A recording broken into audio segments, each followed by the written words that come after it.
ANC intensifies its elections campaign with a door-to-door walkabout in Ekurhuleni this morning. Its Secretary General Fikile Mbalula has expressed concern over the party's candidate list being leaked.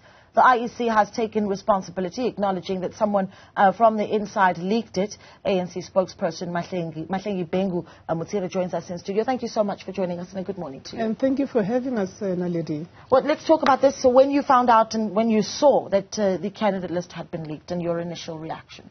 Well, I'm quite disappointed given the fact that we've not had a situation of that kind in the past few days during the process of finalizing our candidate selection, our candidate list.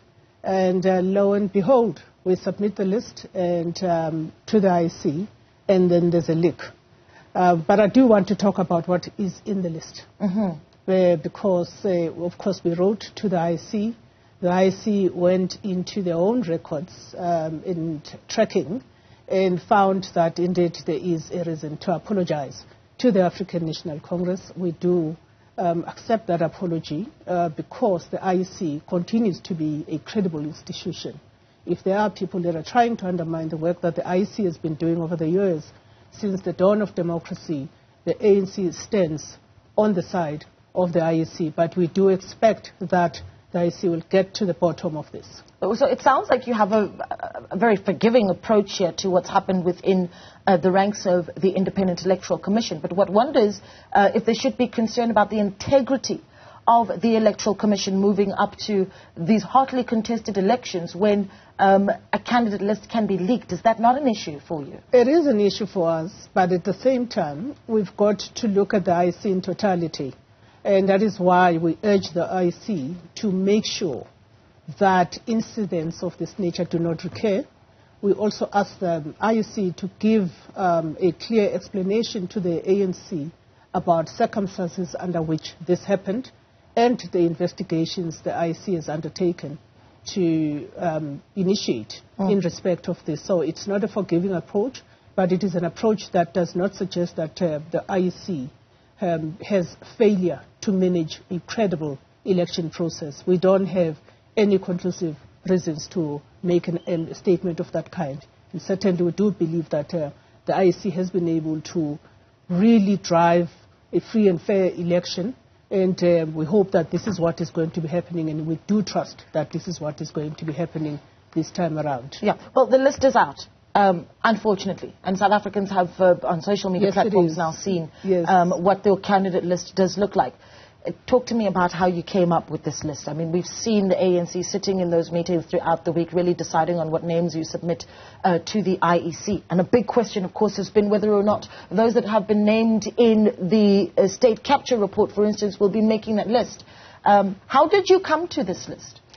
Well, I mean, there is a lot of fascination about the state capture report, but our list processes are really drawn through a democratic and a very inclusive process, participatory process that starts right at the branch level of the ANC. And as you know, the ANC is in every VD in this country. So our members, our allies have been intimately involved with the list process. And that process has been driven from that level all the way up. That is the first point to make. So I'm now talking about the inclusive approach to developing the candidate selection process of the ANC.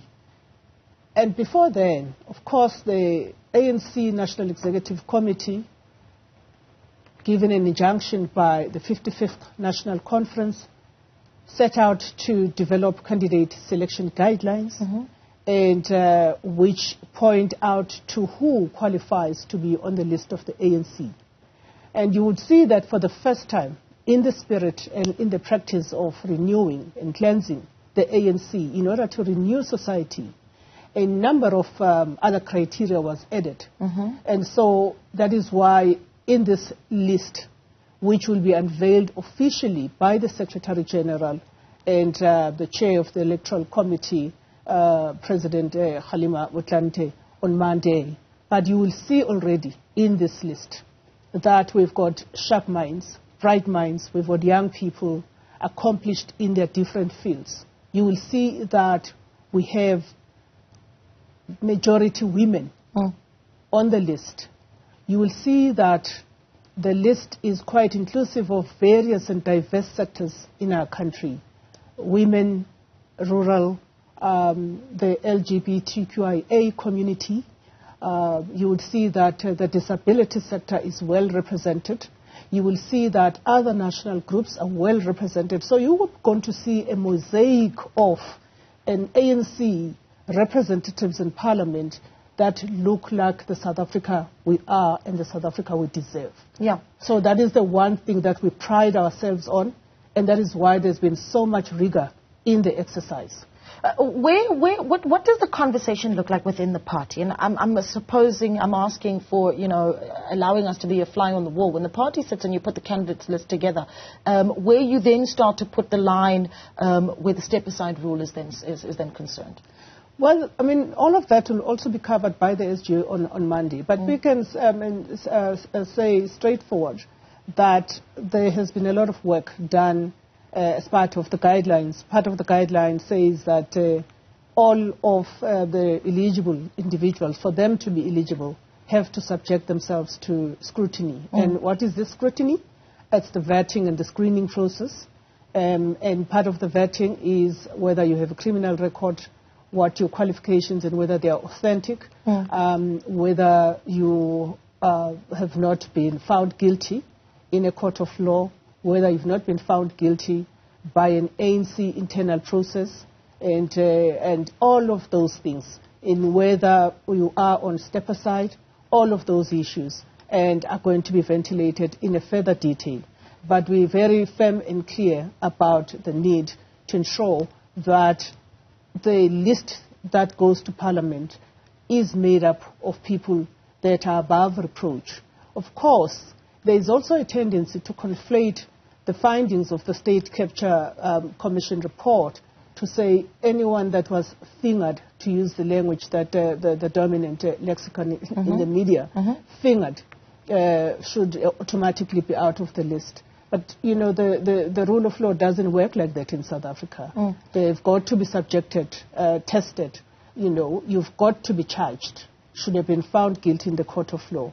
And also the ANC processes must have kicked in through being summoned in the Integrity Commission. And if you don't go to the Integrity Commission, you then get subjected to the National Disciplinary Committee.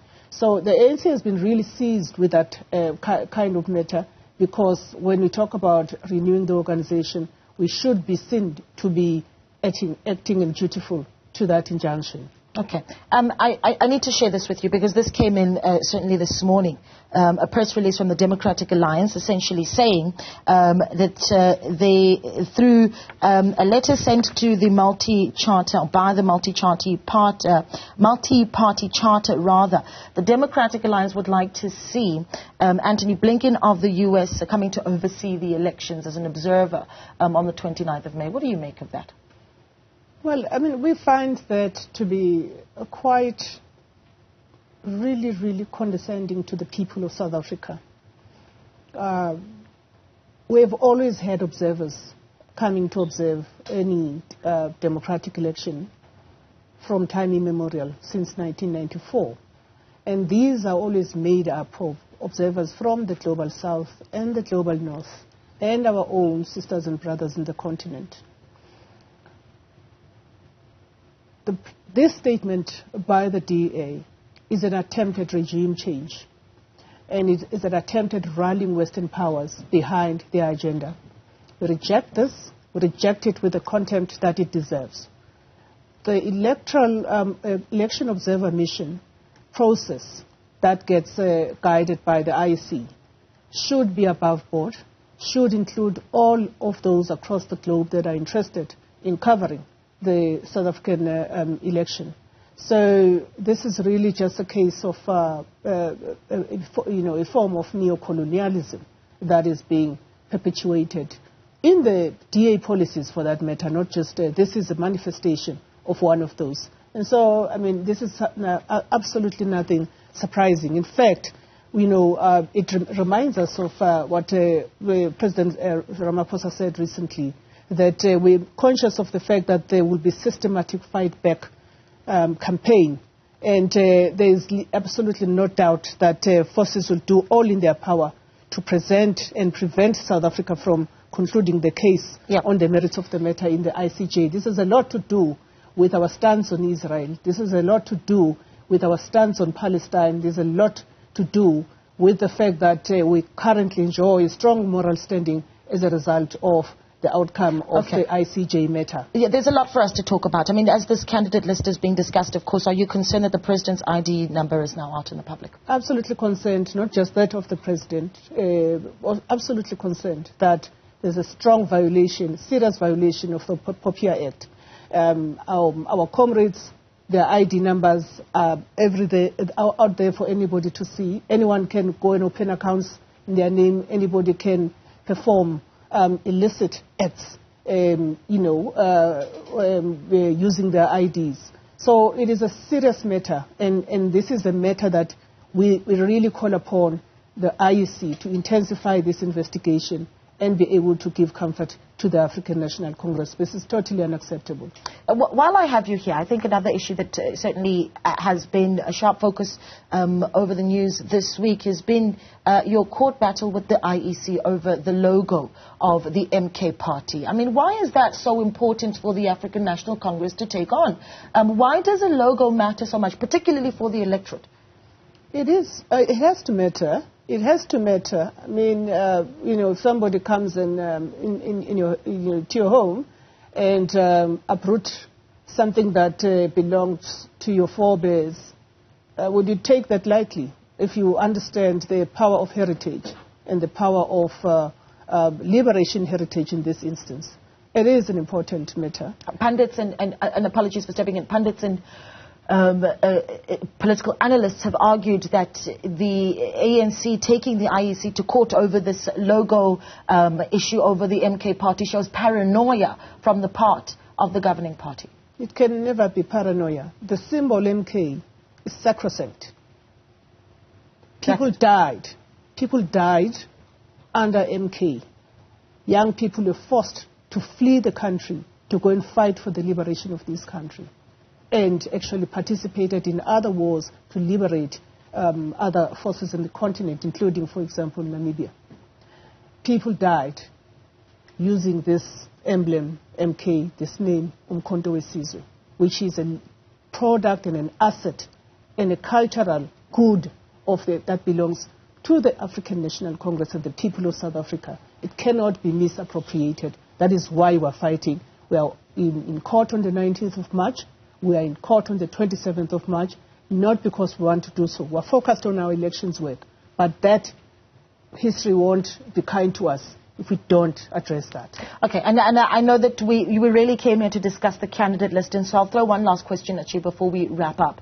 And that is that there is some time, though, for contestations of that candidate list to come forward, according to that timetable by the Independent Electoral Commission. Is that a concern for the governing party? Just reiterate the question. There is some time for people to contest the candidate list that you've put forward. Is that a concern for you? It is less of a concern for us because I'm absolutely bullish, and we are absolutely bullish about the caliber of that list. You just have to have a look at it. Look at the people's credentials there. Look at academics we have there. Look at scientists we have there. Political scientists that we have there. Look at young people that have achieved a lot in their various fields. So we look forward to go toe-to-toe with anyone that wants to contest our list. All right. Well, we do appreciate your time. Thank you so much for speaking to us. The ANC spokesperson, Mahlengi Bengu Mutsiri.